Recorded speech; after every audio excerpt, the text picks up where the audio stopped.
The woman in charge of implementing ObamaCare was in the hot seat today. Good evening. I'm Mark Martin. And I'm Heather Sells. High drama on Capitol Hill today as a congressional committee grills Kathleen Sebelius about the president's health care plan and its nightmare start. Paul Strand has tonight's top story from Washington. Committee Chairman Fred Upton said this hearing wasn't just about glitches in a website, but a new health care system that's shocking many Americans.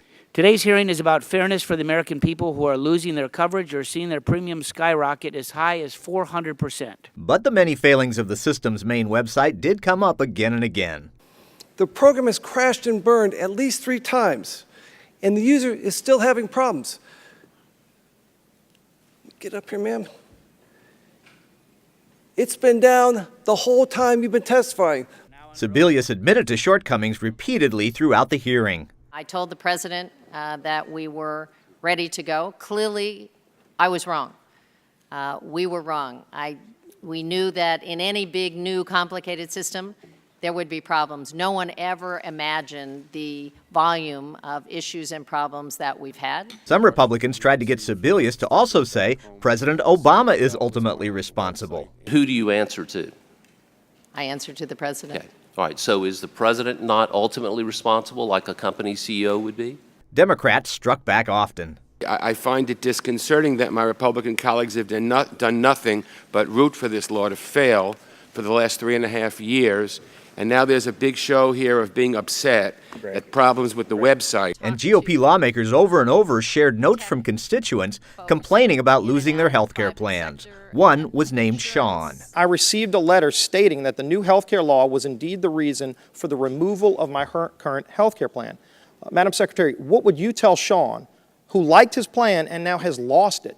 And he was promised by you and the president he'd be able to keep that plan. Paul Strand, CBN News, Washington. For more on this, we're joined now by Jordan Sekulow from the American Center for Law and Justice.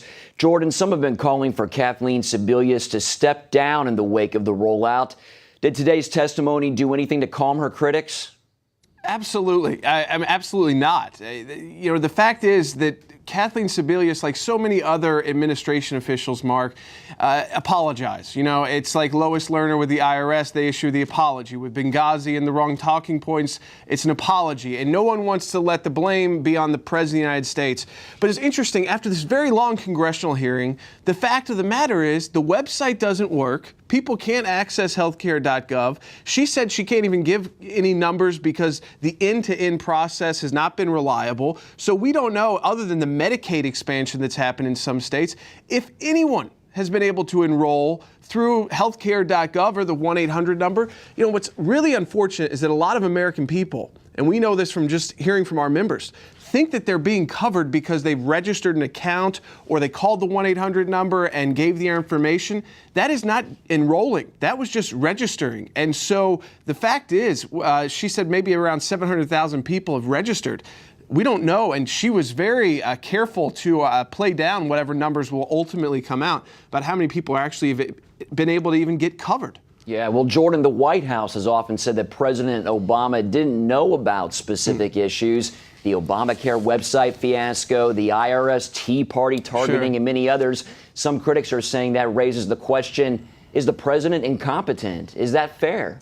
I think it is very fair, and here's why. I'll hold up 2 documents. July of 2010 from the IRS. This is the first memo that started doing why are so many people losing their individual health care plans? So the IRS started with their interpretation July of 2010. Then you have the final regulations. This is coming November of 2010 from HHS. This has got all the reasons why, if you like your current plan, that doesn't you can't keep it. So the president, up through the election 2012, 2 years after these regulations were buried away in federal code and federal registries, was telling people a lie. Now, how the administration is trying to, cover up is saying, well, we were only lying to 5% of the American people. That's a lot of people. So we now know places like California, 1 million people are losing health insurance. In a place like Florida, 300,000 people, just through one plan. So again, the president and the White House, the buck does stop with the president. And this whole issue of I'll deny and I'll deny and I'll deny knowledge. well, then you have to fire people, because if they're not telling you about the problems, I mean, we have this memo that now came out today. This was 4 days before. 4 days before the October 1st launch, and to actually quote, from a security perspective, the aspects of the system, this is for healthcare.gov, that were not tested due to the ongoing development, expose a level of uncertainty that can be deemed as a high risk to our security for the data. So the people who were registering their accounts, putting their social security number and their income levels in, at a high security risk. This was before the launch, 4 days before the launch. If the president doesn't know about this, and Kathleen Sebelius didn't know about it, or acts as if she didn't tell the president, then he's got to take action. But we know from the past, he didn't get rid of Holder, he didn't get rid of her. Well, Jordan, has the Obama administration lost the trust of the American people? I'm not sure how the American people at this point can believe that this website will be operating at the end of November, when the Obama administration was willing to shut down the government over a 1-year delay of the individual mandate that, as of today, if you try or I try, we can't comply with. You know, there are people who are more people losing their insurance. These were the people who were the good citizens, the people who may have not gotten it from their employer, but went out and individually bought insurance. They've lost their insurance because of Obamacare, and they can't get onto the exchanges to buy insurance plans. And so the fact is that the administration, there's no reason to believe after today's testimony that this administration is going to have this fixed by the end of November. Okay. We've actually got a legal brief ready to go that if this administration in any way tries to penalize people or not provide coverage for those who had insurance have lost it, you know, I think finally we're starting to see, as of today, Mark, in with this, Democrats, because of their constituents who can't enroll either, finally getting on board with the message that's been coming from Republicans for the last 4 years. Okay, Jordan, thanks for your time. Thanks, Mark. All righty.